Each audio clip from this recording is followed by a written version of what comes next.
Әлемдегі сіз білмейтін құпиялар, қызықты деректер мен тың ақпараты ғаламатта Арай Райспен. Әлемге белгілі алпауыт компаниялардың логотипі бар. Өзін бренд деп есептейтін кез келген компания өзіне логотип жасайды. Уақыт өте ребрендинг жасайды, компанияны үлкейтеді. Бірақ сол логотиптердің мағынасы қандай екенін ойланып көрмеппіз. Осы шығарылымда алпауыт компаниялардың логотипі мен олардың құпиясымен бөлісем. Қызық па? Онда арнаға жазылып, комментарий жазып, лүпіл басуды ұмытпа. Android. Әлемге әйгілі Android компаниясы. Кез келген уақытта Android компаниясының телефондарын қолданып келеміз, иә? Жасыл адамға ұқсас Android компаниясының логотипі қайдан шыққан? Ол бастан компания адамның есінде қалатын адам тәріздес роботты ойлап таппақ болған. Көп уақыт ойланып, соған ұқсас логотипті жасап табады. Бірақ көп уақытқа дейін қалағандарын таба алмай жүреді. Алайда ресейлік Ирина атты дизайнер осы логотипті ұсынады. Оның логотип жасағандағы негізгі идеясының бірі әжетханадағы қарапайым адамдардың идеясы алынған. Бірақ Android осы уақытқа дейін жасыл робот тәріздес адам ретінде көптеген адамдардың есінде қалып қойды. Таблерон әлемге әйгілі шоколад. Стоп. Қазір бейнені тоқтатып, осы логотиптен аюдың бейнесін тауып көрші. Әрине, Таблерон шоколады Швецияның Берн қаласында шығады. Ол қала аюдың символы болып есептеледі. Сондықтан да логотиптің бір жағында аю белгіленген. Ал тау ол Альптағы Матерхорн тауы, әйгілі бәріне. Және де шоколадтың ішіндегі формасының өзі сол тау іспеттес болып бейнеленген. Таблерон әлі күнге дейін көптеген адамдардың сүйікті шоколаты болып табылады. Toyota сүйікті көлігіңізді шығаратын компания. Иә, көбісі үшін бұл сүйікті компаниялардың бірі болып табылады.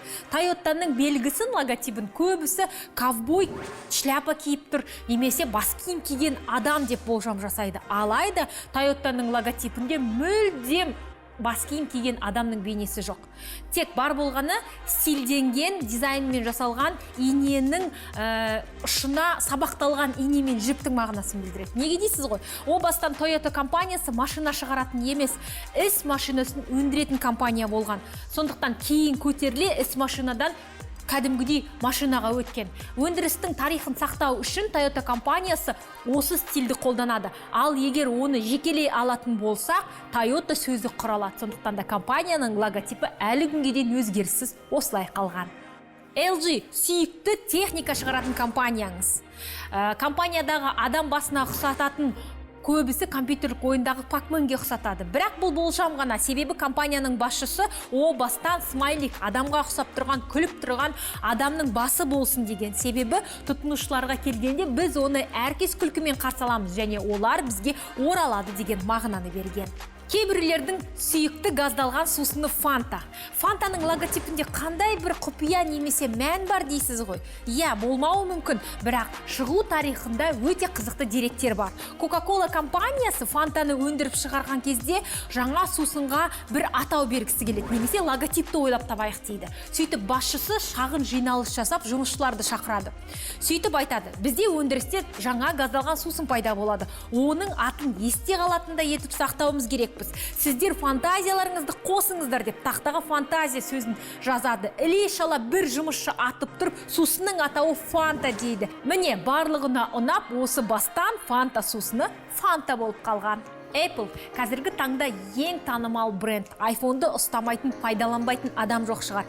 Тіпті брендке қатысты барлық заттарды әлем бойынша сатып алады. Кез келген телефонның жаңа түрін күтеді, иә? О бастан Apple-дің логотипі бұндай болмаған. Ол кезде талдың түбінде отырған Исаак Ньютон бейнеленген. 20 ғасырдың ортасында жолы болмағыш адам ретінде әлем бойынша Рональд Уэйн танылды. Неге дейсіз ғой? Себебі ол бастан Apple компанияның негізгі қалаушыларының бірі болады.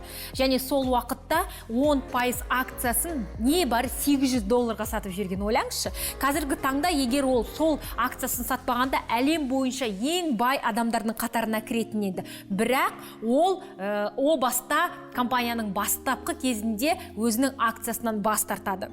Стив Джобсқа компанияның логотипі ұзақ уақыт бойы ұнамайды, сондықтан да ол белгілі бір дизайнерге соны қайта ойлап табуға, жасауға кеңес береді. тапсырыс береді. Сол дизайнер тапсырысты алғаннан кейін үйіне бар болғаны бір корзина алма әкеледі. Жаңағы алманы өзінің алдына қойып күнделікті тістеп жеп отырады. Суретшінің айтуы бойынша дизайнердің алманы тістеудің өзінде бір сыр бар, яғни сол дизайнның бір бөлігі дейді. Бірақ тірідей алманы жеп, үстелге қойып, салып, қайта жеп, қайта қойып, осындай жарты тістелінген алманың дизайнын ойлап тапқан. Қазірге дейін Apple компаниясының дизайны өзгермеген және әлем бойынша құпия болып қала бермек. Осы шығарылымда дәл сізге қызықты ақпарат бердім деп ойлаймын. Егер шын мәнісінде ақпарат қызық болса, арнамызға тіркеліп, лүпіл басуды ұмытпа. Арай Райс, ерекше арнадағы ерекше ақпарат.